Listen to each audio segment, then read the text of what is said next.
भगवत गीता क्या ये मेरा एग्जाम क्लियर करवाएगी या मेरे को रोजी रोटी दिलवाएगी।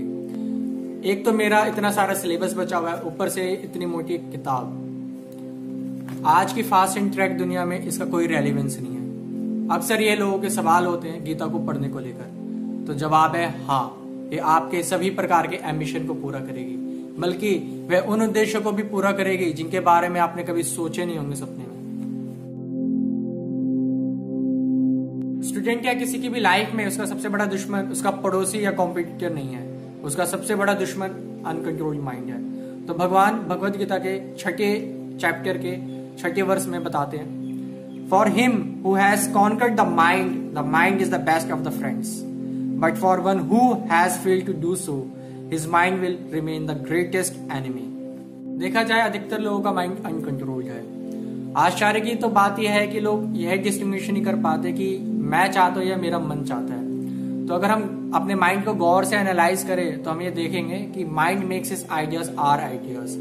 तो माइंड हमें इतना ज्यादा कन्विंस कर देता है कि जो उसके आइडियाज होते हैं वो इतना ज्यादा हम पे इन्फ्लुएंस कर देता है कि हमें लगता है कि जो मन चाह रहा है वही हम चाह रहे हैं। तो जब अक्सर हम पढ़ने के लिए बैठते हैं और कुछ समय ही होता है कि पढ़ते पढ़ते कि हमारा माइंड हमें डिस्ट्रैक्ट करने लग जाता है और कहता है कि अरे दोस्तों के नोटिफिकेशन चेक कर लेते हैं, स्टेटस अपलोड कर लेते हैं, या चलो थोड़ी देर गेम खेल लेते हैं, या ये भी कहने लग जाएगा अरे अभी पढ़ने में मन नहीं लग रहा, बाद में पढ़ेंगे। तो माइंड हमें इतना ज्यादा कन्विंस कर देता है कि हमें लगता है कि हाँ वाकई में अभी मेरा पढ़ाई में मन नहीं लग रहा, या अभी मेरे को गेम खेलना चाहिए, और इस प्रकार से हम माइंड की वजह से डिस्ट्रैक्ट हो जाते हैं। जैसा कि आप सबको पता होगा कि हमारा मेनली जो समय है वो वेस्ट थॉट्स पे जाता है।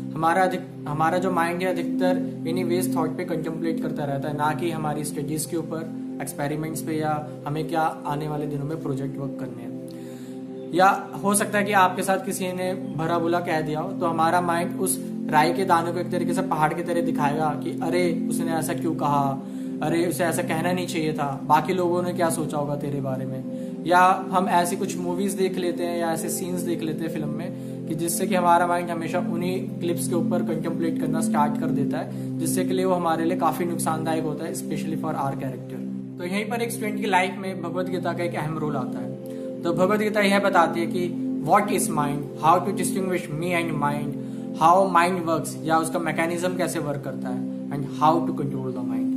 तो जैसा कि भगवान ने भगवत गीता के छठे अध्याय में छठे वर्ष में बताया था कि हमारा अगर अनकंट्रोल्ड माइंड जो है वो एक बहुत बड़ा दुश्मन का काम करता है। तो अगर हमें इस दुश्मन से लड़ाई करनी है और इस दुश्मन को कंट्रोल करना है तो हमें उसकी स्ट्रेंथ के बारे में जानना पड़ेगा, उसके नेचर के बारे में जानना पड़ेगा। भगवत गीता के छठे अध्याय के 34वें वर्ष में इस प्रकार से बताते हैं, for the mind is restless, turbulent, obstinate and very strong, O Krishna, and to subdue it I think is more difficult than controlling the wind। इस श्लोक में अर्जुन भगवान से कह रहे हैं कि जो मन है बहुत ही चंचल है, बहुत ही हकीला है और बलवान है, इसको काबू कर पाना ज्यादा मुश्किल है हवा के मुकाबले। तो भगवान अगले ही श्लोक में अर्जुन से कहते हैं कि आप किस प्रकार से इस माइंड को कंट्रोल कर सकते हैं। Lord Shri Krishna said, O mighty armed son of Kunti, it is undoubtedly very difficult to curb the restless mind, but it is possible by suitable practice and by detachment.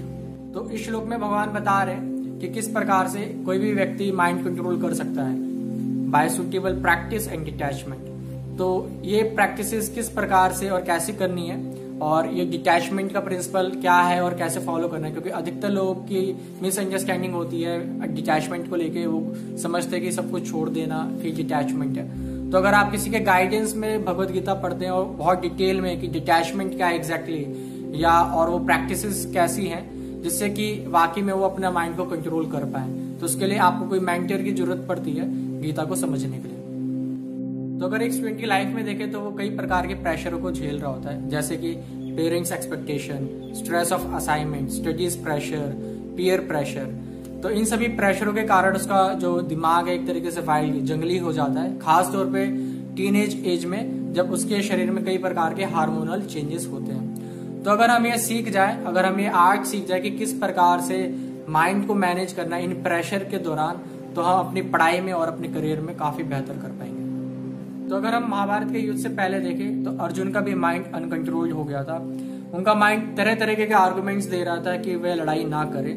हालांकि उनकी वह ड्यूटी थी एज अ वॉरियर की उनको fight करना है। तो भगवान ने उनको भगवद गीता का उपदेश दिया जिससे कि उनका माइंड शांत हो पाया और फाइनली वो लड़ाई करने के लिए तैयार हो जाते हैं। तो हालांकि देखा जाए जो अर्जुन है वो वेरी टैलेंटेड वॉरियर थे और वेरी स्किल्ड आर्चर थे, बट ऐसी सिचुएशन में, ऐसे प्रेशर में उनका जो माइंड है वो अनकंट्रोल्ड हो जाता है और वो लड़ाई करने से भागने लगता है। तो इसी प्रकार से एक स्टूडेंट की लाइफ में चाहे वो कितना भी स्किल्ड, टैलेंटेड या हुनर क्यों ना हो, ये सब काम नहीं आते है ना प्रेशर्स में या प्रोवोकेशन सिचुएशंस में, जब उसे समझ में नहीं आता कि उसे क्या डिसीजन लेना चाहिए।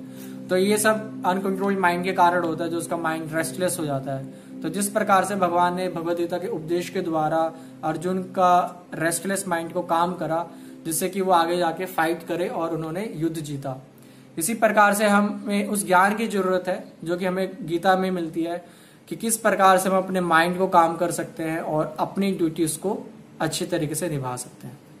तो भगवान से पूरी गीता सुनने के बाद अर्जुन का यह रियलाइजेशन होता है जो कि उन्होंने 18 चैप्टर के 73 वर्ष में इस प्रकार से भगवान से कहे हैं।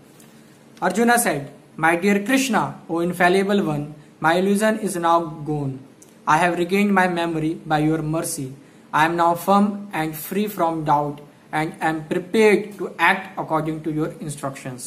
तो जिस प्रकार से अर्जुन के जितने भी लाइफ से रिलेटेड डाउट थे, क्वेश्चंस थे, वो दूर हो जाते हैं गीता का उपदेश सुनने के बाद, और वो दृढ़ निश्चय के साथ लड़ाई करने के लिए तैयार भी हो जाते हैं और अंत में महाभारत का युद्ध पांडवों के साथ जीतते भी हैं।